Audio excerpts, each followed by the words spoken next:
All right. Welcome back to the Contributive Citizenship podcast. My name is Cynthia Nell and I'm your host. In the previous episodes, we got to know more about the moments that shaped Mpho life, his activism, and his call towards contributive citizenship.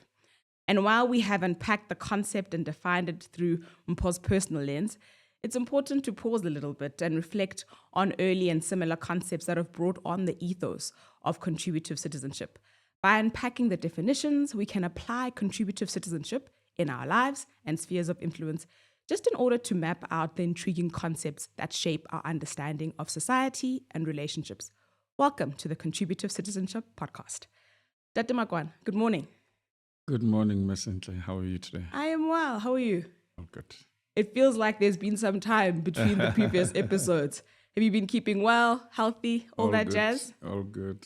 You know, Dr. Looking Makwana, forward to the year end. yes, looking forward to the year end. We've come to such an interesting point in the podcast series, and I was sharing earlier that there's so many concepts that we've seen through the lens of your life. And perhaps, again, it's important to pause and reflect on contributive citizenship through the context of society as a whole. And I wonder if you can assist us and guide us, again, what we mean by contributive and what your definition of a contributive citizen is, and what qualities you would attribute to that person.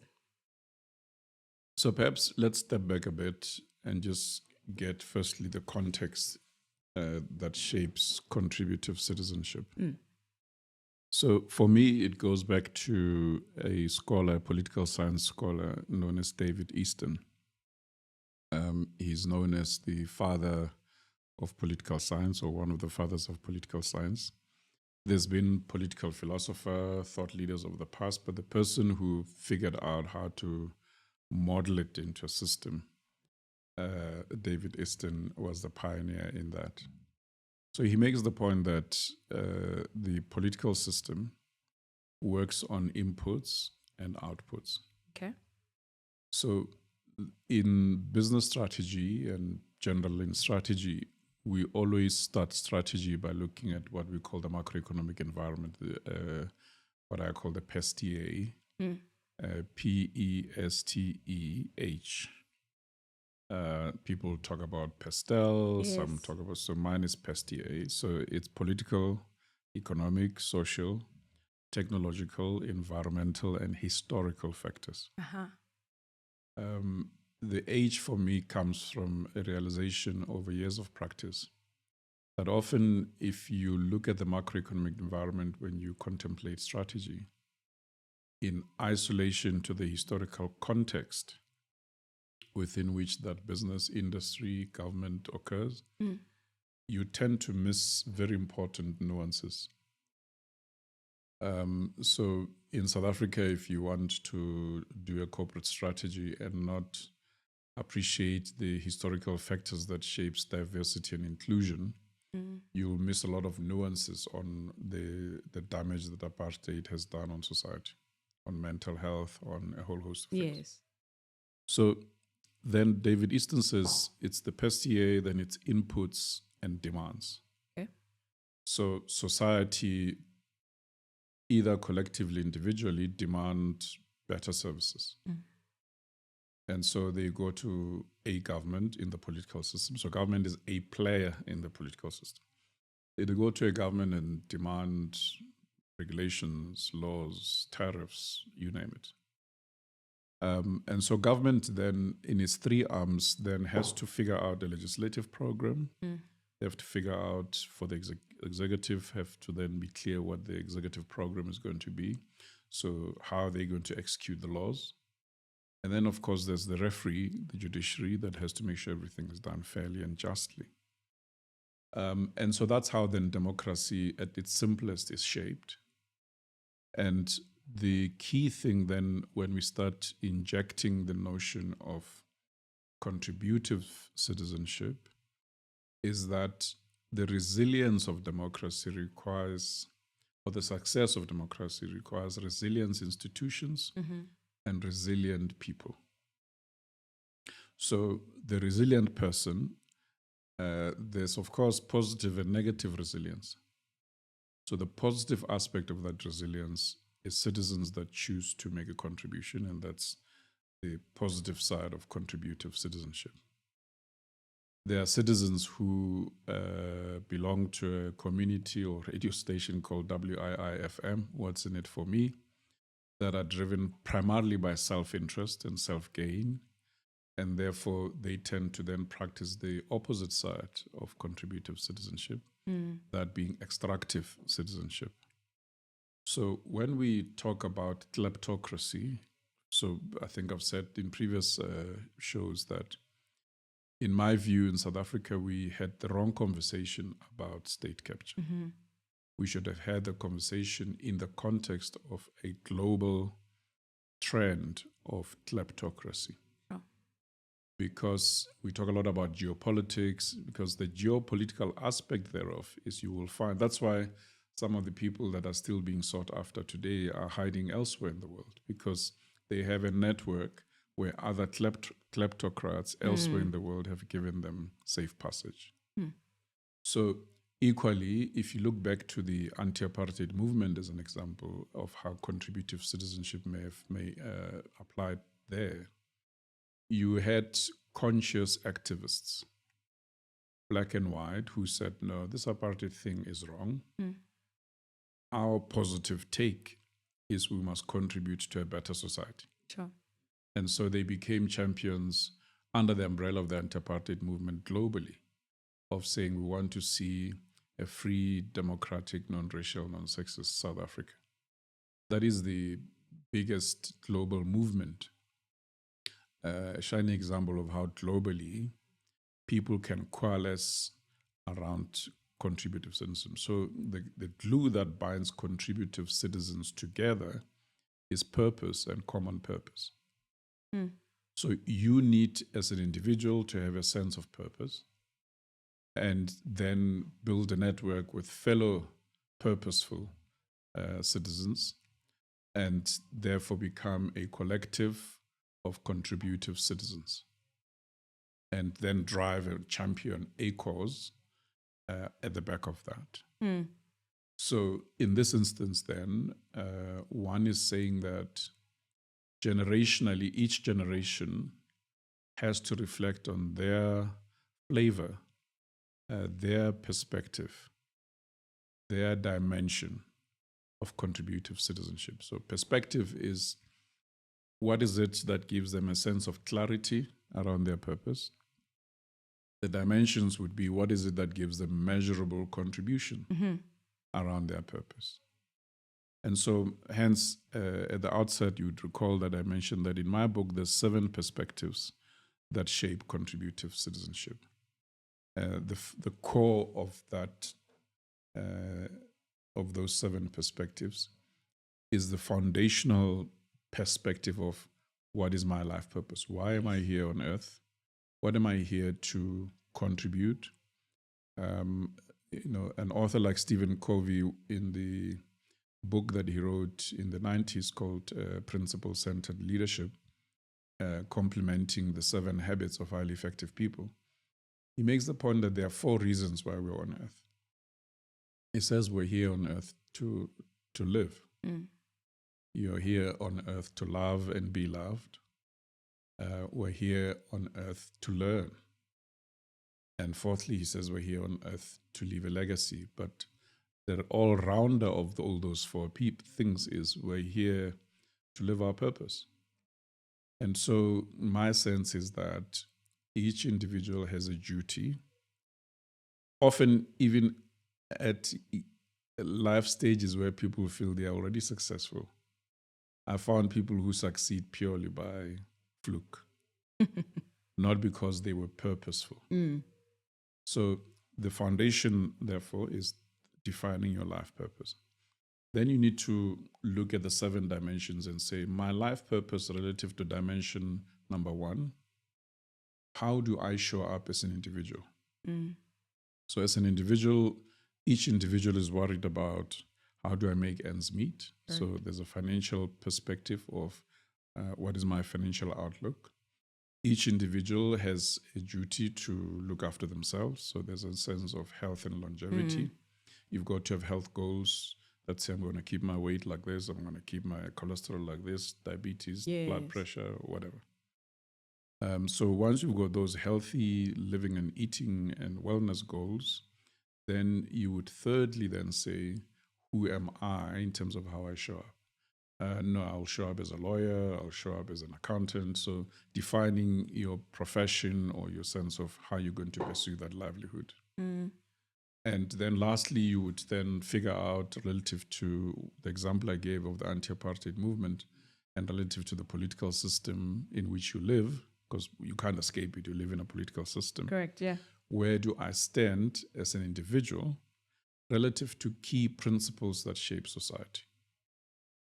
Once you're done, then you go to the next dimension and you say, this being my life purpose, in terms of dimension 2, where do I stand as a mother or father? And I separate where you stand as a mother or father to husband and wife, because we have a different model that has emerged of parenting.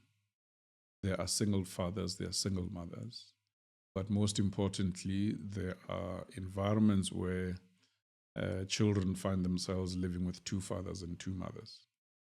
So Monday to Friday, you live with one parent because of parenting rights. Maybe there's divorce, or maybe they never married and the other one moved on, but there's visitation rights. And maybe on weekends, you find yourself with this other parenting unit. So as a parent, so firstly, how do I show up as a parent? So how do I become a present parent? A lot of the ills in our society can be pointed to absent parenting. So everybody's busy pursuing this high profile career, this high profile job. Yeah. And so the good old thing of work-life balance gets missed. And so in the process, you overachieve in one dimension and underachieve in the dimension of being a parent. And so you find people are very successful, they drive, materially they're successful, but where it matters most in the love wealth space, that as I call it, where it matters most, where they need to love and be loved, to Stephen Covey's 4 L's, they become found wanting. So articulate your life purpose and balance it with the dimension of parenting. Thirdly, the third dimension then is, what kind of partner do I become? So as a husband, as a wife, you need to articulate your sense of what it means to you to be a life partner. And so in articulating your model of being a life partner, so people talk about going on, even when they're married, they talk about going on date night and that sort of thing.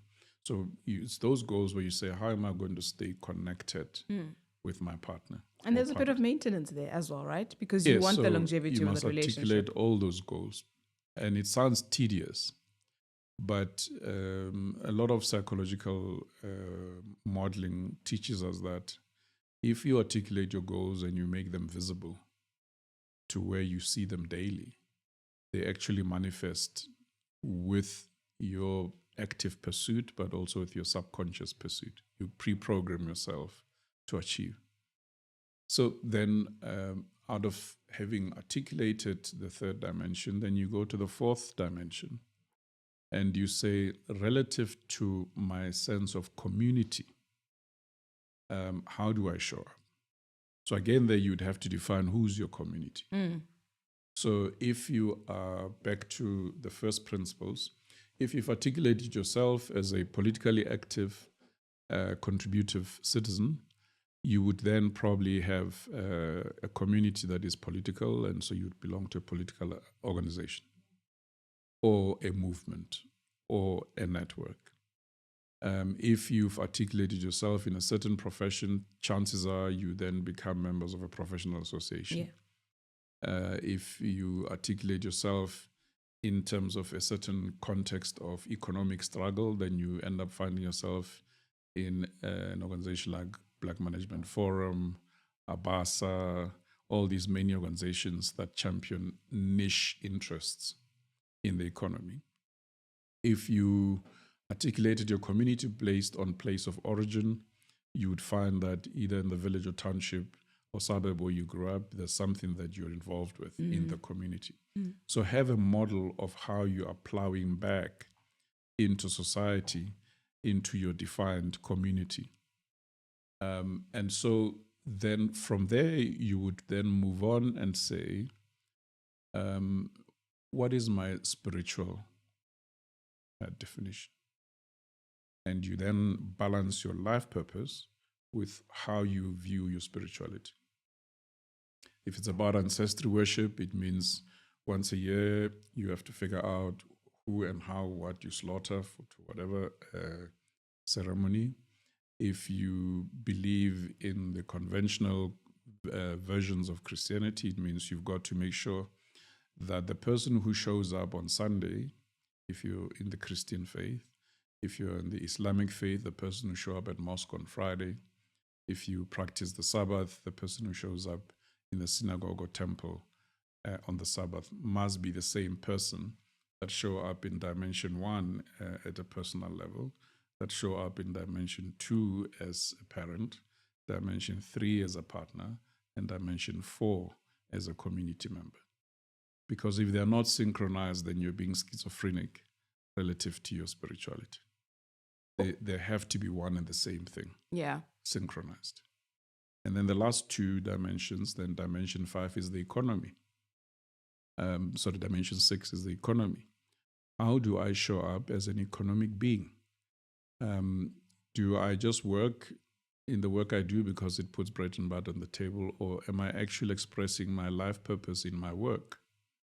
There's more passion and resilience in people who express their passion, their purpose in their economic activities than those who just have a toe in the water because at the end of the month they draw something.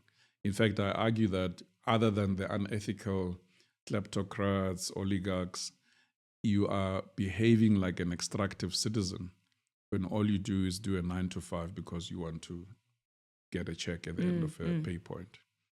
And then the last part then is you as a constantly developing human being. You've got to have some sense of academic development.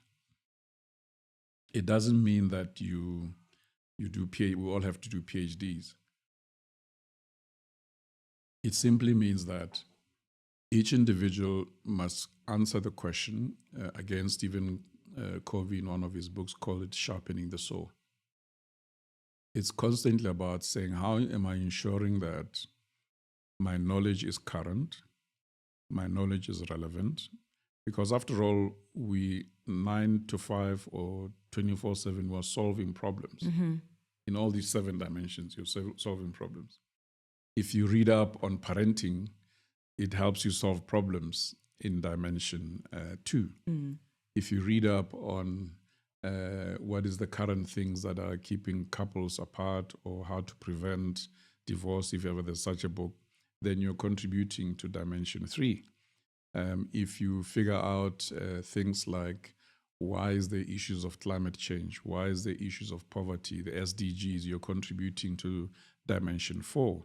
So you've got to have, but most importantly, dimension 1 and dimension 7 are about also having a clear sense of personally, as a growing human being, academically, knowledge-wise, what is my sense of self-mastery? Because self-mastery is the fuel that keeps you going, that keeps you showing up, most importantly, in a platform of excellence. So if you leave yourself to have mediocre knowledge, to have mediocre information, you will not show up with excellence. Correct. Overall. So that is really how one packages contributive citizenship. Thank you, Ndate Makwana. You know, I think part of the synchronization of the 7 dimensions still leaves me with a question around specifically citizenship. According to academic scholars like Keith Foulkes, citizenship is also universal and has universal appeal. We look at personal beliefs, we look at specific ideological identities based on the context that you're born in. But how does one's citizenship, in the contributing sense, show relational cooperation? If you've got someone that perhaps comes from South Africa versus someone that comes from Argentina, how is there this golden thread of cooperation in society and active contribution in managing their lives for the greater good? So you would have heard earlier when I spoke about the seven dimensions, I made an example of belonging to a movement, to a network. So if you look at the anti-apartheid example that I gave earlier, all that happened under apartheid in the anti-apartheid movement is that you had to be physically mobile to connect with people elsewhere in the world. So you had to leave your country and be in exile. You had to be a student in another country, or have people that find passage in and out of the country that bring you information that you send back to people elsewhere. That's no longer necessary. LinkedIn, Facebook, Instagram, all the various platforms that exist, X, give you access to exactly that. On all these platforms, there's groups. On all these platforms, there's interest groups. So in my idealistic world, every individual, once they've articulated their life purpose, in my view, they should write a small web page for themselves. Because if once you're in this realm, I'll call it, of the www World Wide Web, you can be found by people who have common interests and common passions. And equally, you can find them. So have a web presence, have a meaningful web presence, I must add, have a meaningful social media presence. I think most of us human beings waste a lot of time just taking selfies, posting them on Facebook and Instagram. All you do is you attract, because they say, as you think, you become. Correct. So all you do is you're attracting people materially that don't add value. Perhaps they feed your vanity, but they don't feed your full seven dimensions. And as a result, you rob yourself of that self-mastery I was talking about. But if you want to be top of your game as, let's say your contribution citizenship choice is to be a champion for a better climate, or for better climate awareness, or a champion for gender equality, a champion for diversity and inclusion, a champion for better geopolitics in your space. It means that you've got to firstly articulate your brand in terms of what you stand for, so that substantively, you attract people who have a high quality of thinking relative to your standpoint or your chosen path of contributive citizenship. But if all you do is post selfies and yet you're trying to pursue a presence in a certain field, you won't achieve that. So to be in a global movement, to orchestrate a global network, and to attract the right people, you need to have some kind of self-branding articulation. So even if you don't have a website, there is already places like LinkedIn and say Facebook that allow you to define yourself as you set up that profile. So you need to be smart in how you set up your LinkedIn profile as a professional, or in the social space, your Facebook, your Instagram, your X platform. All these things are not set up in isolation. Used wisely, they are potent tools for global networking, for conscious contributive citizens. Used unwisely, they just feed your vanity. But I think for me, even just the idea of citizenship and the reality of it is that it is static. It's constantly moving. It's evolving. We see it most recently in South Africa that there's this tension between the nation state and the individual and who espouses the different rights. So I'm curious, even as wanting to sort of have a full self-mastery of all 7 quadrants, one, is that possible and how attainable is it? And secondly, if you're a citizen of a particular state like South Africa, can I still have an inherent contribution to the world? Or can it just be localized to the context that I live in, like South Africa? It's your choice. We all have a choice because remember, you would have articulated yourself. If at the individual level in dimension 1, you've articulated yourself as a village boy, village girl, township boy, township girl, and that's where you chose as your chosen field of play, that's fine. It's your choice. If you've articulated yourself as a global citizen and you wish to make a difference in a global citizenship context, that's your definition. Some people choose to articulate themselves purely in a continental context. They want to be top of the game in this, the other, in SADC or in Africa. That's your choice. You choose your field of play. You choose how you're going to play to win or play to have high impact. And talking about playing to win in this space, so this is a language of strategy that I use, but in this case, you don't choose so much where to play to win. You choose to play where to be significant. Because another author that inspires me a lot is David Jones, who published a digital piece of work called Celebrate What's Right with the World. He makes the point that there's a subtle choice that all of us have to be making, in my vocabulary now, as contributive citizenship or citizens. We have to make a choice between being the best in the world relative to being the best for the world. And so when you define yourself in life purpose terms, you then say, where do I choose to play? Number one. Number two, where do I choose to have positive impact so that I am best for my world? And my world would have been defined in those 7 dimensions. Florence Nightingale probably, she would not have come across my concept of contributive citizenship, but she chose consciously, unconsciously to become a pioneer in nursing. And to date, every nurse, when they assume office, they salute her. There's an oath they take. Yes. And also when they depart this earth, other nurses pay tribute to them by reciting the Nightingale Oath. Mother Teresa the same. She may only have saw herself as having a calling as a nun, but she made certain contributive roles as a citizen in that faith, as a sister in Calcutta, and made a difference to many.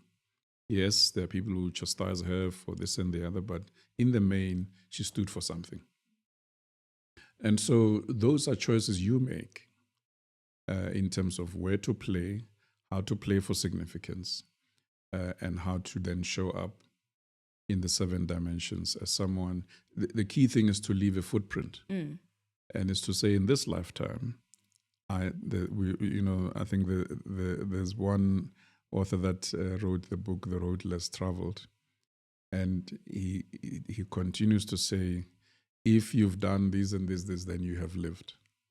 And so the notion of how will I know if I've lived, and most importantly, I've lived a good and fulfilling life, or if we borrow from the scriptures that I've run a good race, I've fought a good battle, the 7 dimensions give you that framework.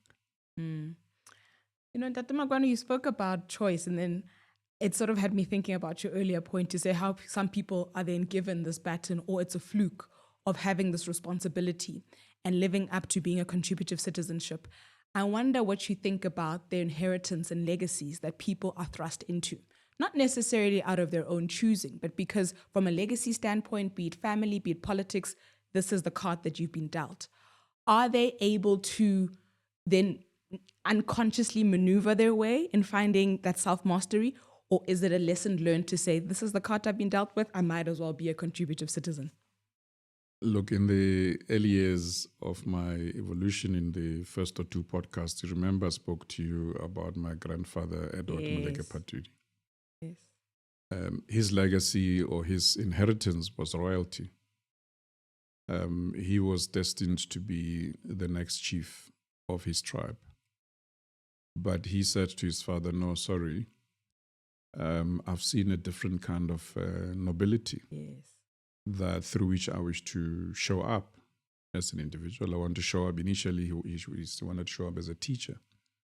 So he taught, became a renowned boarding master where he was teaching. And as he was administering to different students as a boarding master their problems using the Bible, then he realized actually this is my field of contribution.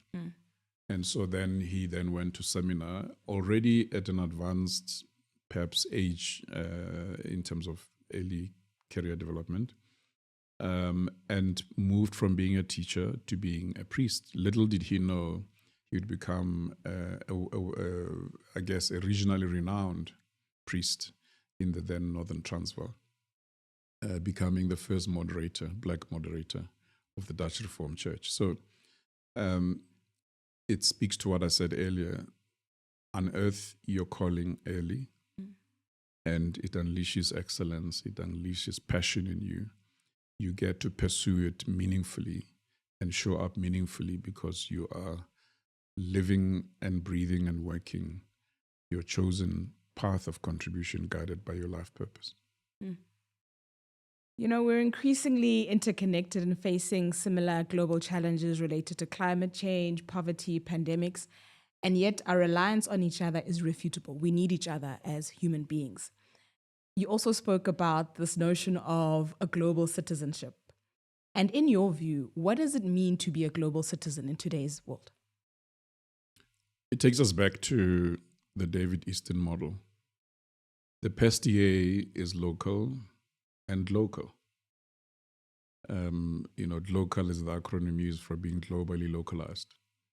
So if you look at a municipality, it has its political issues, economic issues, social issues, technological issues. We're all fighting our city now about billings and all those because they don't leverage technology to build their citizens. So the macroeconomic framework is local, it's regional, provincial, it's national, it's international. And so you choose your field of play and your field of contribution. If you choose to be a global citizen, it means whatever you do, you must make sure that you are able to practice it. Remember, there's dimensions as well. We can even borrow from the Maslow's hierarchy. When you're a young professional, in the first 5 to 10 years, and I dare say, in my experience, you have to have global exposure before you're 35. Because anything that doesn't give you that global exposure early enough, it robs you of the opportunity later to have networks to tap into to become that global citizen. So either, even if you don't come from a privileged society or family, you make sure that if you pass your matric well, or when you pass your matric well, you look out for sponsorships that sponsor students globally. So you may go through your, let's pick on NSFAS, you can go through your local funding schemes, but have your eye on the prize of saying my postgrad or this or the other. Yeah. I'd like to apply for a global scholarship if my parents can't take me, so that when I succeed, then I can do my master's or my postgrad in that society. And because we, get to know early, and the generation that is coming, over the weekend, I spent time with family in Polokwane. And there I have a young cousin who's 5-6 years of age. She's just so hooked on tablets.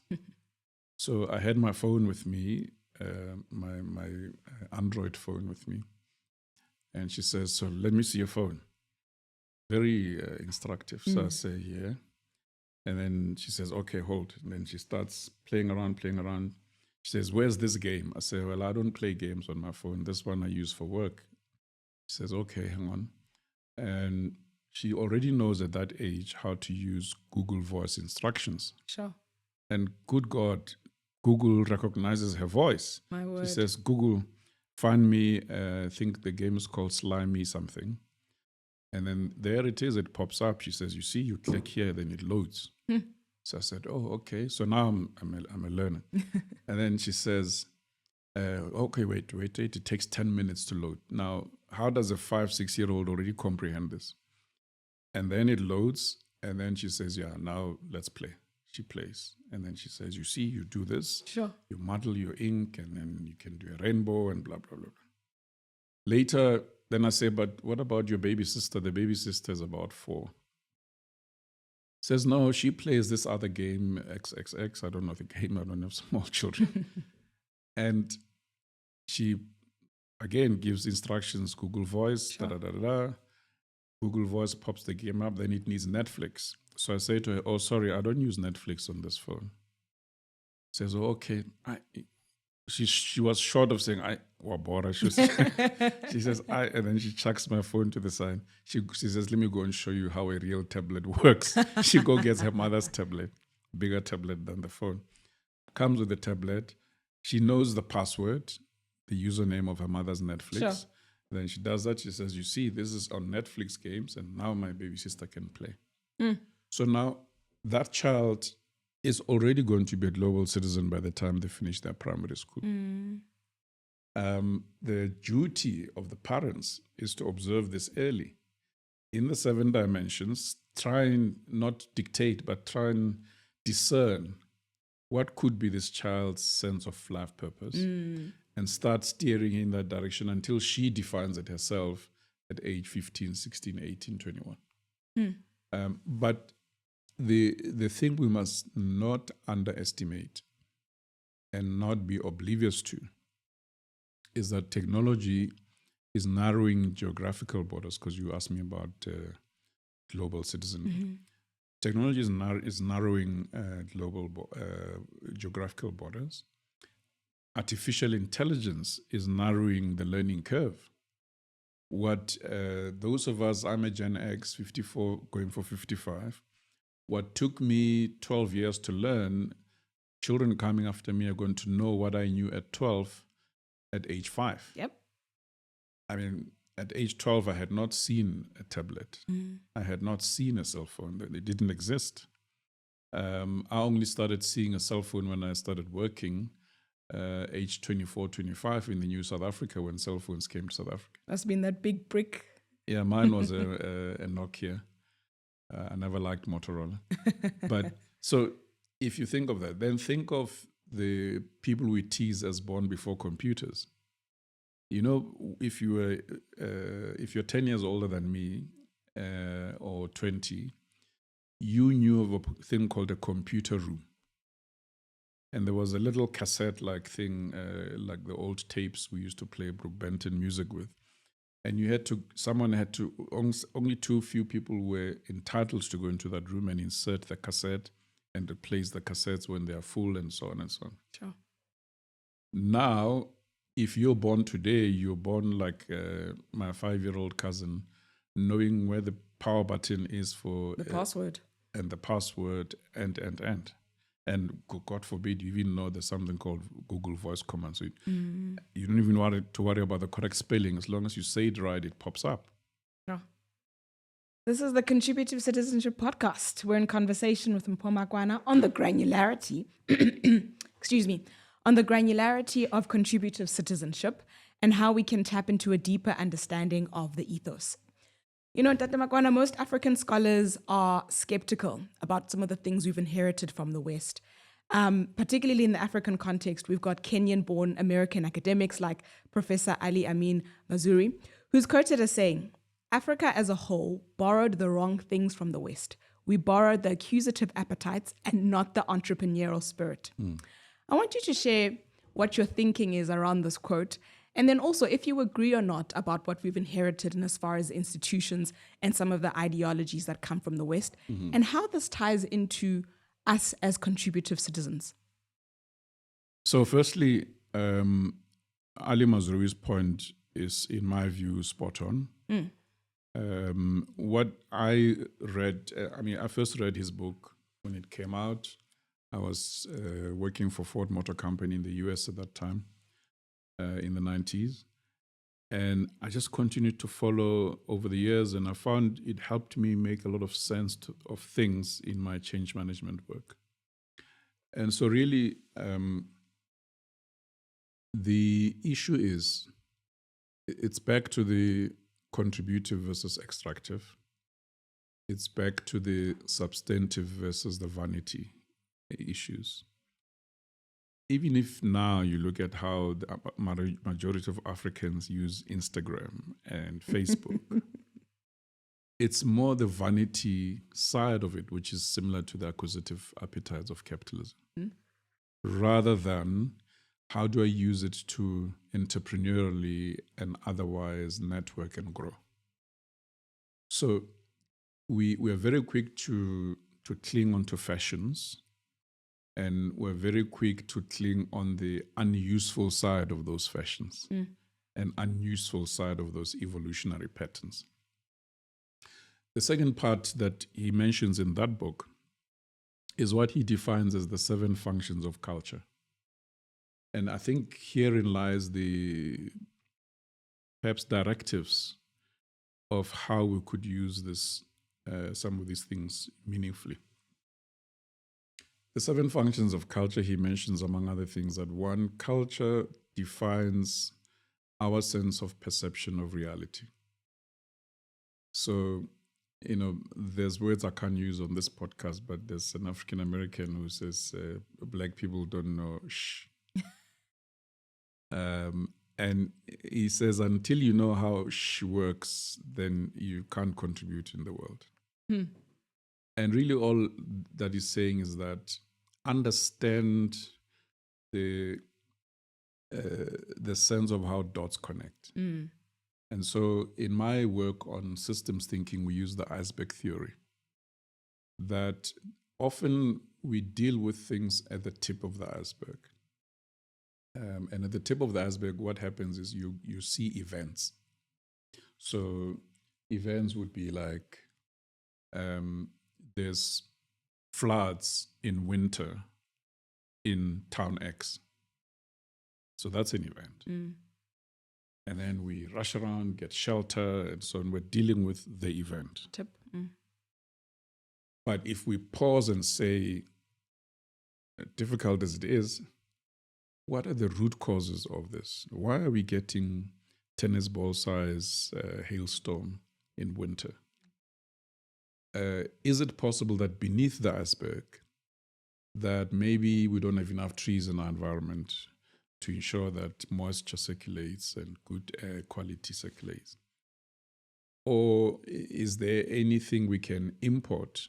I mean, take a tree like it, and it sucks lots of water. A tree like the jacaranda. It's not an indigenous South African tree. A traveler brought it on a boat, planted the first tree in the 1800s, and then everybody loved the color purple and then started getting the seeds one from the other and planting in their yards, and it's quick to grow. It grew. Cities, lots of cities in South Africa now are covered in jacaranda, and the one that tops them all is Pretoria. But what prevents us from doing the same thing? Someone must get on a ship, because maybe you can't put on an aeroplane cargo hold. Get on a boat or something and go and get trees from the Amazon, if you can, or trees from wherever in the world that help produce greater moisture. Here we see in the Middle East, in Arabic states, people talking about de-desertification, growing green palms and green things in deserts to try and prevent the line of the ocean line from narrowing, and therefore having a phenomenon that you see in Egypt where people show you the Nile used to pass here and now it's all sand. So all these things say to us, we need contributive citizens. It's not only the Nobel Prize winners and scientists that have to figure out these solutions. All of us have to find it in our life purpose to say, when I grew up between the SCM in high school and practicing choruses at church, there used to be this chorus they made us sing called Brighten the Corner Where You Are. So all of us have a duty to brighten our little corners. I want to throw a spanner in the works then, Tate Magwana, as particularly around, this accusative appetite versus the entrepreneur one. Can we not argue that perhaps the novelty of some of these things that have come into our space, material as they are, is exciting to Africans, and they want to perhaps, dare I even say, overcompensate and say, we've been deprived for so many years and so many generations of this. maybe flaunting it and throwing it out there is not a bad thing, to also showcase that you can accumulate wealth and also it's aspirational. I disagree. I think it's choice. Why is it that these things only affect us Africans? Why is it that they only affect us in the Indian community? It's choice. So I'm not saying Western societies and families are perfect, but they seem to have less of these problems. They have their own problems, but they have less of the vicious circle of poverty problems that we suffer. And fundamentally, when you look at it, if you look at villages in Scandinavia when they were called barbarians, and you look at villages in Germany of the 16th, 15th, 14th century, it's as if though we are still trapped in that 14th, 15th century, and they have moved to the 22nd century. And so when you look at it, it boils down to Western families normally, where the family is well articulated in terms of the 7 dimensions, that, and also in Black families. The key place where ideas, values get imparted, firstly, it's now the dinner table. So we have a duty to ensure that whether I live in a mkuku, informal shack, or I live in a 4-roomed house or in a big house, let's find a way of having a place where we meet and have a meal together. We don't have a dinner table, we can all sit like we used to in the past in a circle somewhere in the middle of one room and just get to talk together as a family. Secondly, we need to emphasize, in my view, I really can't be emphatic enough, elderly generations must understand that they have a duty to pass something of value to the upcoming generations. You know, you would recall in my first 2 episodes, I talked about how my grandmothers, my aunts, as in my rakhadis, passed certain things to me about who I am. Modern day rakhadis, modern day grannies, in my view, in the main, most of them are failing in this duty. They hide behind, these children are different. Sure. These are different times. For me, that's really a lame excuse. You need, as a rakhadi, as a granny, because that's the 2 roles that are ascribed. Yes, grandpas and uncles must do the same. Certainly my uncles, my malumes, my rangwane played a huge role also in helping me figure out how I show up as a man. All of us have that duty. You have a duty that if you name your child Moleboheng, that you at least have that child understand what it means. And not have them show up one day and embarrass you and say, I don't know, it's just some name my dad and mom gave me. And a lot of people say that. Sure. It's a shame. It's a big shame. And therefore, I think that we need to move rapidly away from that victim thinking mindset, because remember, as you think, you become.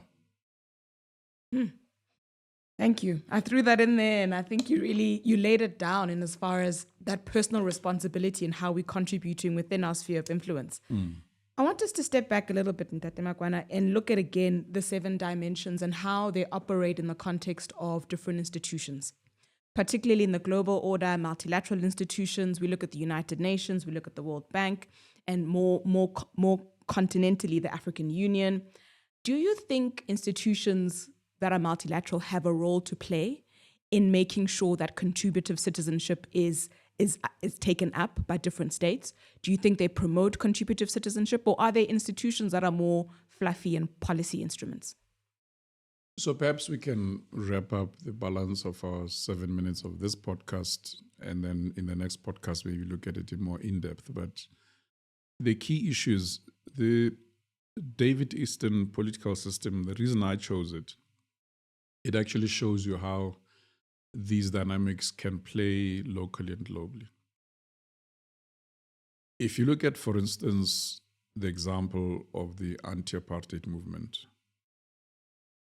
in the local nation state of South Africa, there were contributive citizens who protested, toyed, threw whatever they threw at the system,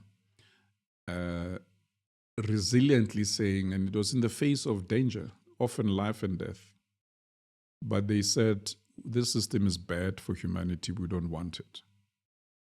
Those of members of this society that were in exile knew that they had a duty not to sell out.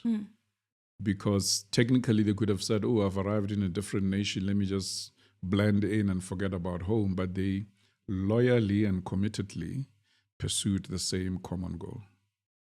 They then ensured that they made friends in those societies. I mean, there's a prime minister who was assassinated because of his support in Sweden called Olof Palme, right in the middle of the street. So in the Swedish society, they would tell you then that something called murder didn't exist in their vocabulary.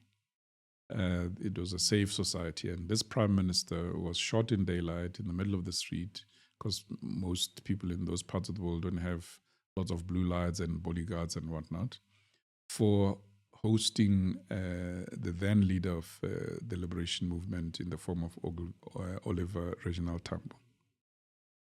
So you need to understand then that today the reason South Africa comes across as punching above its weight in the United Nations Security Council, today now in the ICC court, and many others, is because it has still got those tentacles, those networks of people who in the US, they came from the Woodstock hippie movement, and similarly in the UK and elsewhere in the world, they still believe in the dream that they fought for.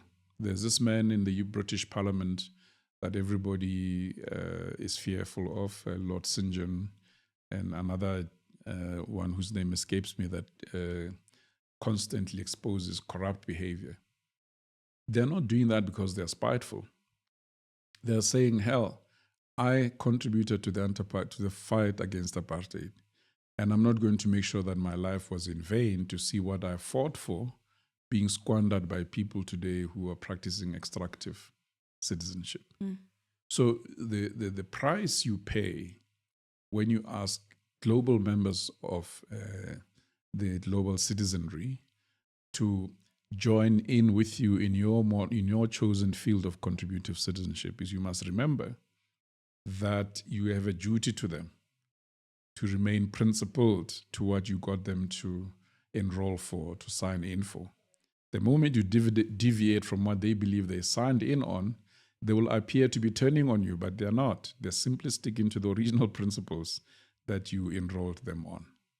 And so I think that the global UN system, the global fora of various sorts, will continue to, they actually are stronger if they have diversity. We've had the first African Secretary General of the UN in Kofi Annan. Yes. I don't know what the evidence that shows that we leverage that enough, because I would have expected to see more Ghanaians, more West Africans in the UN system. I would have expected, because normally when you're a champion of something like Kofi, the late Kofi, you have a network that follows you. So did he not perpetuate a network enough, or was the network not strong enough? I don't know. We then, if you look at the UN Charter itself, 1940s, a man called General Jan Smuts wrote that charter. I'm told he was very close friends with a young Queen Elizabeth. And so even then, when there was no social media, when there were all you had to rely on was taking a train, a boat to cross the oceans, he did it. And so thought leadership is the byproduct, the output of contributive citizenship. And so you must make sure that your thought leadership is locally relevant, provincially, regionally relevant, nationally relevant, and globally relevant, because that's when you attract those networks and you get to shape not only your own nation state, but the global system. This is the Contributive Citizenship podcast, and we're navigating through the dynamic landscape of extractive versus contributive citizenship. Thank you so much for joining me and Mpho today. I hope this exploration of contributive citizenship inspires you to consider your role in society, but also mutual respect and contributing in your own communities. Brought to you and authorized by Mpho Magwana. Great. Thank you, Cynthia. Awesome.